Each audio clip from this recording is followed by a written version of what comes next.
Hello and welcome to today's webinar. My name is Jacqueline Dorsey of Lean Frontiers and I'll serve as your host today.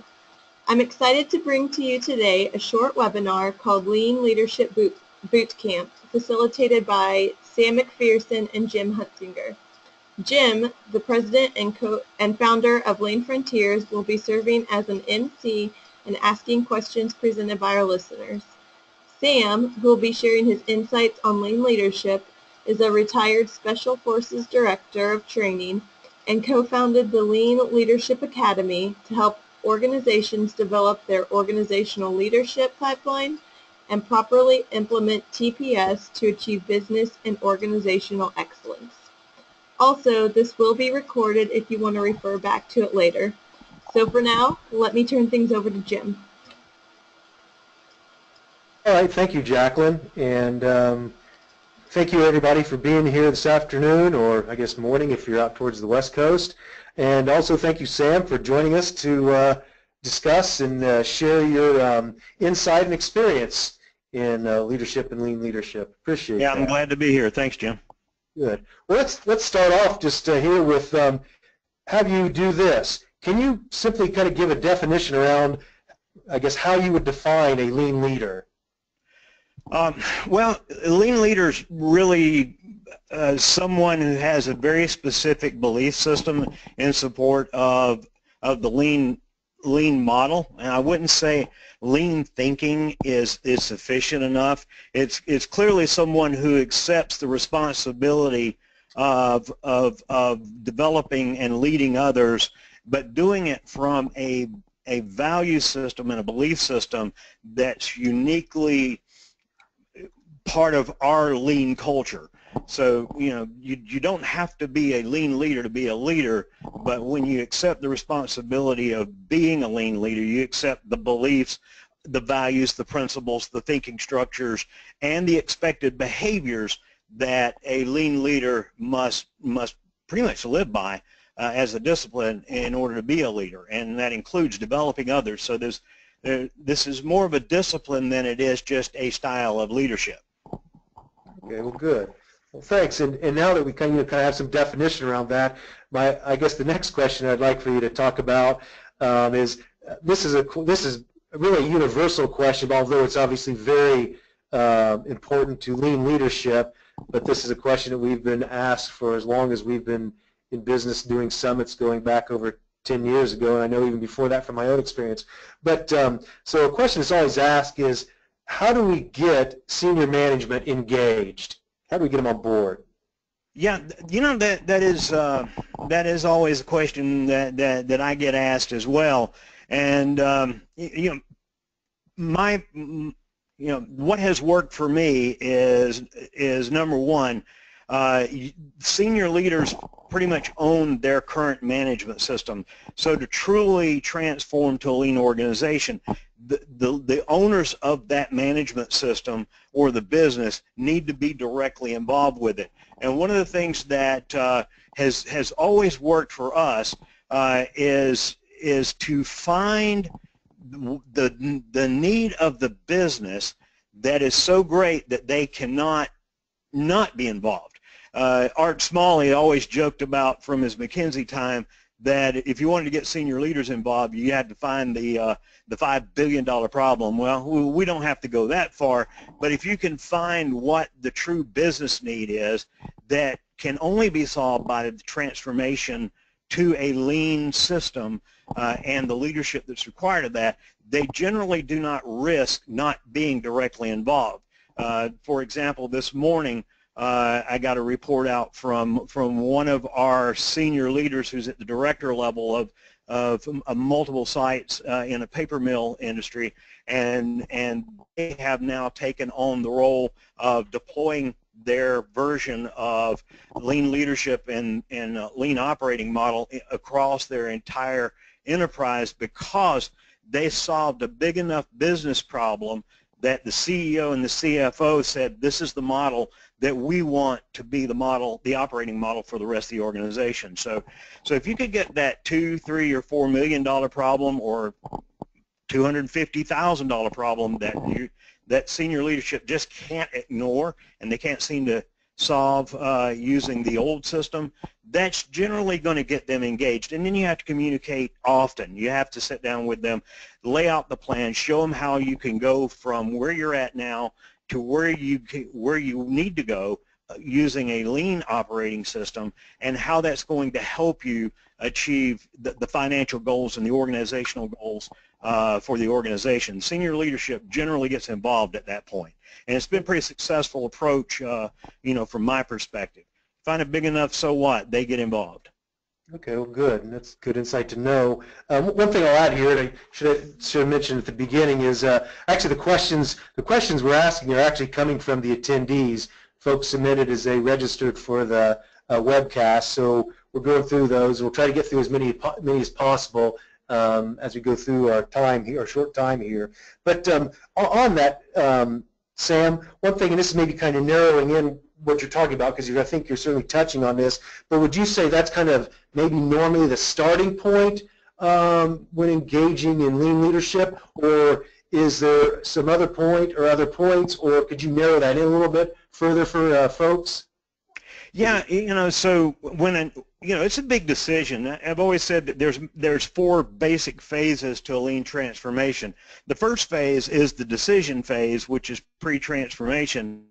It says that the business management group has decided the only way they can get to where they need to go as an organization is essentially change how they're currently running their business and managing their business, and that the promise of what the lean operating system can do for them is clear, and they can see how they can achieve what they need to achieve.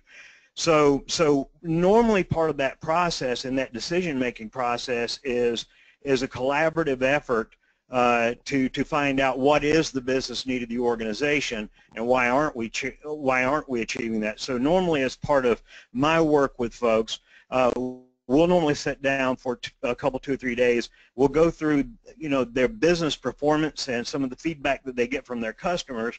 And essentially, I always ask them, if I had your top 5 customers who contribute to your profitability and vitality and secure your organization, what would they ask you to do that would allow you to grow with them if price couldn't be on the table? And then we kind of work through what their customers actually are trying to tell them. We can look at their customer complaints, their customer claims, their returns, cancel contracts, and we look at it and say, that is the voice of your customer telling you what you need to work on.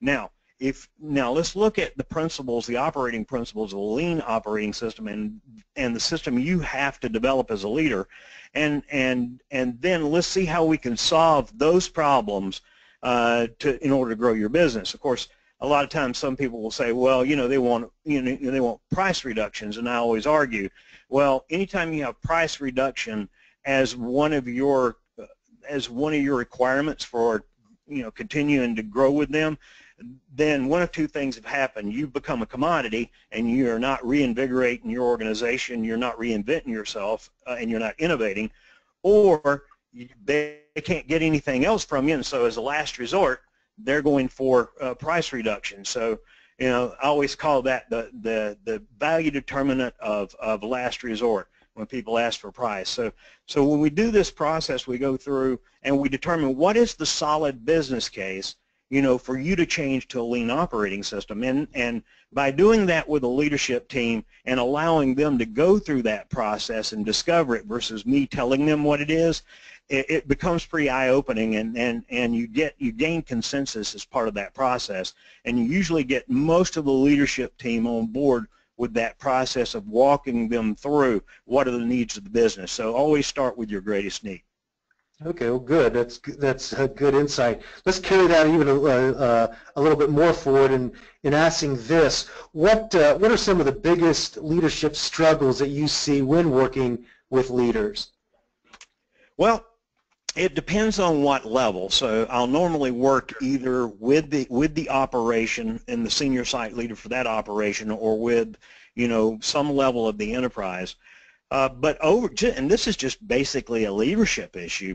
It isn't whether you're a lean leader or not. The biggest struggle I see is the frustration that the organization feels, as well as the customers, when leaders or managers choose to manage versus actually lead. So, you know, it's been really my mission for a number of years now to help these senior managers become senior leaders and teach them how to properly lead in order to understand what they're trying to accomplish, make sure that they communicate effectively with their organization, the direction and the vision they want to go, and do that very early in the process. There's an old axiom inside of special operations, and of course you know that I'm a retired special forces officer, that we called the rule of thirds, and I applied that here, where a senior leader cannot consume any more than the first 1/3 of the total available time for accomplishing something, for grasping the situation, and then developing a tentative plan that they can communicate to the team. And what that does is that makes sure that the team or the organization still has 2/3 of the available time to do their own grasp the situation, plan, do, check, act cycle.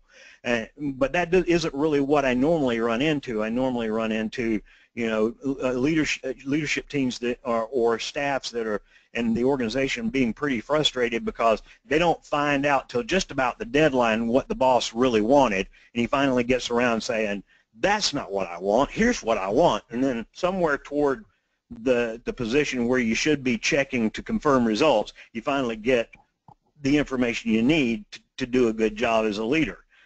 So just basic leading principles. It goes back to old job relations, you know, foundations for good relations, right? You know, let people know ahead of time what you know, so that what's going to impact on them. Well, that's true for leaders as well, right? So you know, very early in the process, no matter whether you're giving somebody a requirement or you're identifying a need to change or accomplish something, you know, let your team know what the specifics are, what's the expected outcome, you know, establish some SMART goals and kind of set priorities really early in the process, and let them do their leadership role as well. Okay, good. That makes me think of another question, and this is actually probably maybe the second most common question, but I think is a appropriate question with what you're talking about. So, what do you recommend as far as approach in dealing with those who just don't seem to be getting or adopting, you know, lean thinking or lean leadership? I guess particularly for folks in leadership positions.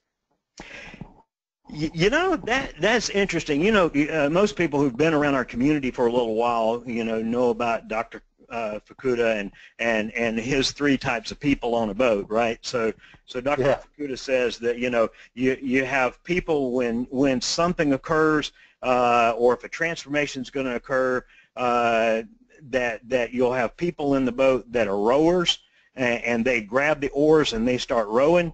Then you got people on the boats that are watchers, and they look to see what's going to happen, you know, and maybe at some point they'll grab an oar and start rowing. And then Dr. Fukuda said that there was one group that he referred to as grumblers, and his position was that you make sure you give directions to the people with the oars and let them row. You try to encourage the folks that are watching to grab an oar and get involved, and then the last group you ignore them. And you know, this is probably where I kind of part company with Dr. Fukuda on that, because you ignore these folks at your own risk.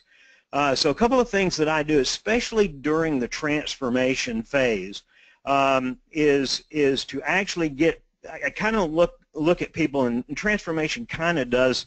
It takes those 3 types of people and it kind of separates them out into about 7 different types of engaged folks. As you well know, you get those folks that are true believers, they're disciples, and when you have those kind of folks, that they're capable of actually helping you develop the system. They're true believers, they eat, sleep, and drink this, and what you have to do, they're thoroughbred horses, you got to keep them highly, highly engaged. That next group, Jack Welch used to call the get it done type. So, you know, I always called them battle captains. You know, they're the folks that, you know, they're not quite at the disciple level, but they're with you. They're actually great leaders, and if they believe in it, they're going to get it done. The next group, you know, we call active supporters. Always been there, kind of glad that you're you're finally catching up with what they thought was important. And these guys really, these folks kind of really get the critical mass in the organization moving forward. But then you have that group that's sort of like the watchers that Dr. Faguta talked about, that we call the fence setters. And sometimes they're referred to the, I told you so's. That's what Jack, called them. He said, if this lean thing works, they tell you, I told you so. If this lean thing doesn't work, they tell you, I told you so. And so they become kind of passive resistors, but just below that group, you're going to have active resistors. And so for those folks that are active resistors, the thing that has always worked for me is always find a way to get them engaged with some part of the transformation that really is big and audacious, and they get their fingerprints all over it. And, so, for example, with a lot of the folks that I work with, we create an OBEA, where we can collaborate together and see the operation, how the operation is working, the big room, kind of, some people call them command centers or war rooms or what have you. And usually the folks that are the active resistors, if they have any kind of technical capability, I usually put them in charge of building that thing. Instead of just taking a room, we actually build it out in the middle of the floor. That way everybody that walks by sees them actually building the future of the lean system. And if you get your fingerprints on it, it's pretty hard not to support it. But occasionally you do get some folks that say, you know what, this really isn't, quite my cup of tea, having an environment that's highly standardized and dynamic. And if that's the case, and you just come to an agreement that maybe they're not going to be a fit for the future of the organization, then we work together to find a way for them to take that next step. And it does happen. A true lean transformation may cause you to see a few folks, make some career decisions, but that's all right. It makes room for other folks to move up. And as a lean leader, those other folks, you want to pull them up. But the other thing about an active resistor is if you can, they usually move from being an active resistor all the way up to the top of the group, either as a disciple or one of your battle captains, if you can convert them. They're like St. Paul. They have that Damascus Road experience. Yeah. They're either way against you or they can be converted and they're way for you, So look for opportunities for these guys to be engaged. Don't ignore them. Find a way to get them engaged. Okay. Well, let me ask. I found this an interesting question that somebody submitted, but I think a very valid question and should have an interesting answer. But the question is: so, do lean leaders need to love their subordinates? That's an interesting question. Yeah. That's like Machiavelli says, is it better to be feared or to be loved, And and of course his conclusion was both, So if you take a look at where power derives from, and that includes from me, lean leadership is the art and science of influencing others to accomplish lean objectives, and so I don't think you have to love your people, but you have to respect the hell out of them. So, you've got to, and you can bleep that out later. It's like being a servant leader does require a certain amount of love, but sure. But the Japanese kind of have a term for that called ikusai, and when they talk about developing people, they're talking about rearing people like a parent rears their children with great expectations, and that goes back to Mr. Ono wanting his workforce to reach their full potential. And I think even if it's a little tough love, getting people to reach their full potential through challenges means that you do really love them. You do want to raise them up to their full potential like a parent wants to do with their children. So in that case, yeah, you got to be both feared and loved. I agree with Machiavelli. Okay. Well, kind of looking at things a little further, I think some of these things you've touched on, but kind of looking at it in this context, can you share some of your insights on maintaining kind of lean leadership momentum for more the medium or long-term situations, and insights in that?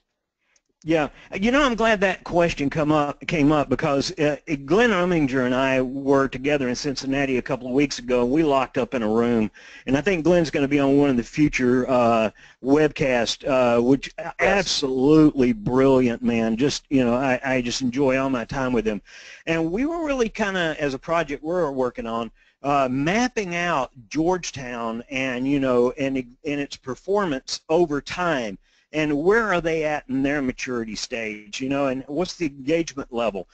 And so we were looking at what we called the sweet spot at TMMK, and when it seemed like everybody was engaged. And he said, you know, in the very beginning, it was like you're in a constant startup mode.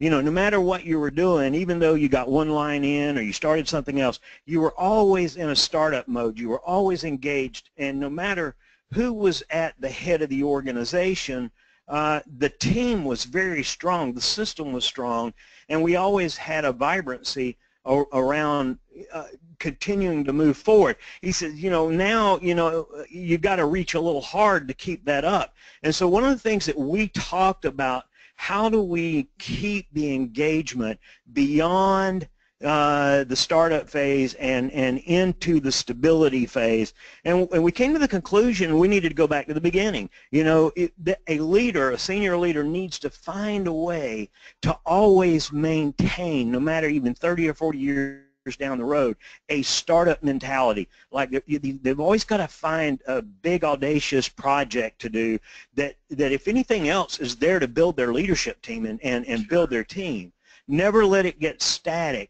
As soon as a leader feels that that things are getting a little bit, you know, stable enough, you got to do like Mr. Owner. You got to pull 10% out of something and then re-engage them. So with the whole talk about lean startups these days, I think it's pretty valid to say, you know, part of the role of the lean leader is to, when that time comes, find a way to keep that lean startup going.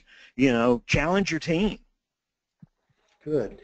Well, the next question is, it's kind of a somewhat down in the weeds type question, but I think it's a good and interesting question. So I'm going to ask it is, when leaders assign lean goals to teams, but don't really have the principles in mind, just more of the straight up objectives, what would you suggest? You know, what are things to do to help with that, alleviate that, or prevent that?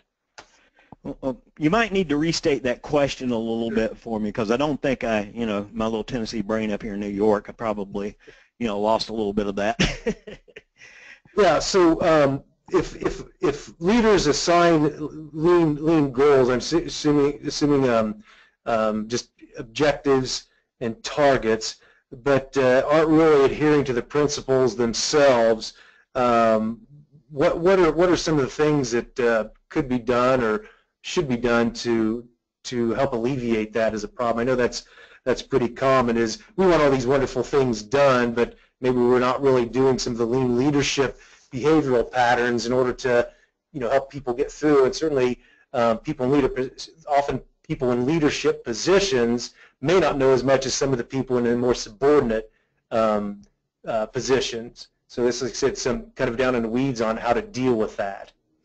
Yeah, so I'm going to go back to the first question you asked me about how to get senior leaders involved. And really you got to have a strong business case for change, you know, because you're asking them to change their system. So sometimes, you know, one of the things I've always told my leaders is that you got to lead 2 levels up, 2 levels down, 2 levels side to side, right? Yeah. So you got to be able to communicate in the language that senior leaders understand. And so if you find yourself somewhat in the middle of the organization, and sometimes our plant managers and so forth are in the middle of the organization, you've got to create a model, not necessarily a model line, but a model management and leadership system that shows the performance that goes along with it. That way, okay, yeah, take those targets, take those goals, and as you get the opportunity to explain how you got there, that's the time that you say, okay, here's how we changed our leadership routine. Here's how we engaged our people. Here's how we provided so many different opportunities for people to be involved in improving how they do work every day. So instead of going for the lean tool route, you want to set up a model of a micro lean operating system, and then as you get the performance that you were tasked with, then show a difference in your leadership. Use good lean leadership behaviors and routines, and then when it gets the attention that it will get, then you can explain how you did it, and if you can change the physical environment to support it. Like I said, I like to add, the war rooms and so forth like that. Those are kind of things that are hard to miss when you walk, and you can talk how you change things using your lean system, even if it's a small version of it, and then they'll connect the dots. And here's how I led, here's how I engaged my people, here's how I showed them respect, here's how I developed them, here's the system we run by, and then it becomes really kind of a monument to your lean leadership, that they can see it, feel it, touch it, and they know what to expect when they go out on the floor. And after a while, you start to influence up and ask for things that you haven't gotten before. Of course, there's always the last thing: get promoted yourself, and then you're the guy in charge, and you can do that.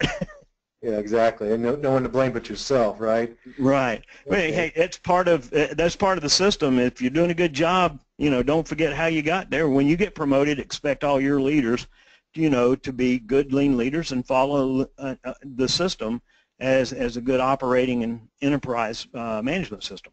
Exactly. Well, we're kind of running down towards the end here, so I'll ask one more question before we kind of go into wrap up. But and this is maybe taking all that somewhat that you maybe talked about, trying to narrow it in on some critical points. But one would be, how would you articulate, or what might be the most important maybe foundation, principle, or practice for leadership for sustaining this long-term lean engagement? I know you've touched on some of this, but try to maybe summarize a bit some of the most important. Well, first, realize your role as a leader. Have a vision, have a direction to take your organization, and then you got to get out there and inspire and recruit and plan and do the things that leaders have to do and get people engaged with that vision, and then find a way to get that vision to be their vision. Make sure that when you lead, when you decide to do this, or whenever you come up with something to improve, make sure that you give good guidance up front based on the level of engagement of your and readiness of your folks. Make sure that you give them at least the who, what, when, where, why, and then allow them an opportunity to go and see and use their plan, do, check, act cycle as well. And then check often. Do not find it, fix it, forget it. As a leader, make sure you're checking in with your leaders to see how their progress is going. Let them show you their thinking, whether that's on A3 form or some other way. But give them an opportunity for them to show you your thinking, so that you can give them some coaching and make them better leaders. And always, as a lean leader, the number one job is always to make more leaders, and then the results come along with it. So I know that's probably not just a nice 3 little bullets, but if you pick up the role of being a leader, then make sure you lead well, and then highly recommend lean leadership.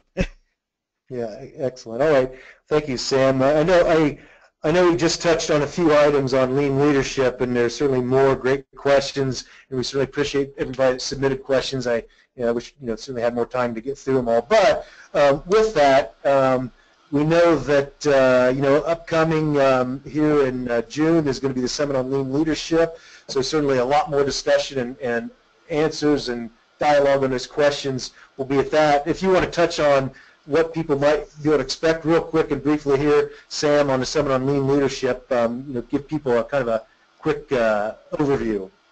Yeah, well, it's for 2 days, although we do have a Hoshin Connery pre-summit workshop being led by Glenn Umminger, which would be outstanding. Any of the business leaders want to be involved with that and see how Toyota looks at Hoshin Connery. And then when we get into the summit itself, really it is about learning and discovering what it means to be a lean leader. We have everybody that's going to be there is keynote world-class keynote level.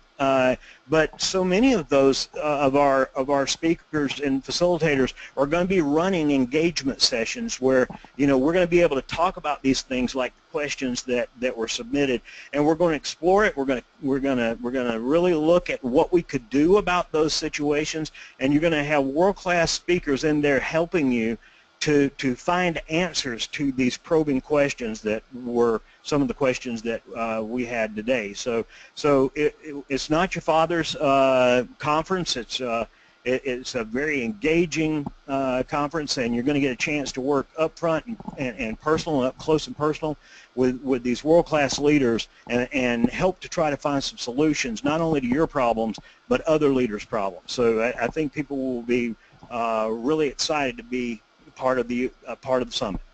All right, great. Thank you, Sam, and thank you so much for your sharing your knowledge and taking the time with us today. And thank you, everyone, for your time and questions. And with that, I will throw it back to you, Jacqueline.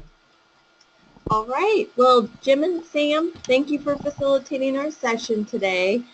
And I'm not sure if they threw out the dates, but the Lean Leadership Summit is going on from June 21st to the 22nd. So if you are interested, you can learn more at www.summitonleanleadership.com. And so to wrap up, I wanted to remind you that today's webinar is being recorded. So look for an email following our time together for a link to the recording. And feel free to share this throughout your organization. So again, thank you, Jim, and thank you, Sam, and thanks to each of you for participating in today's session. Goodbye. My pleasure. Bye.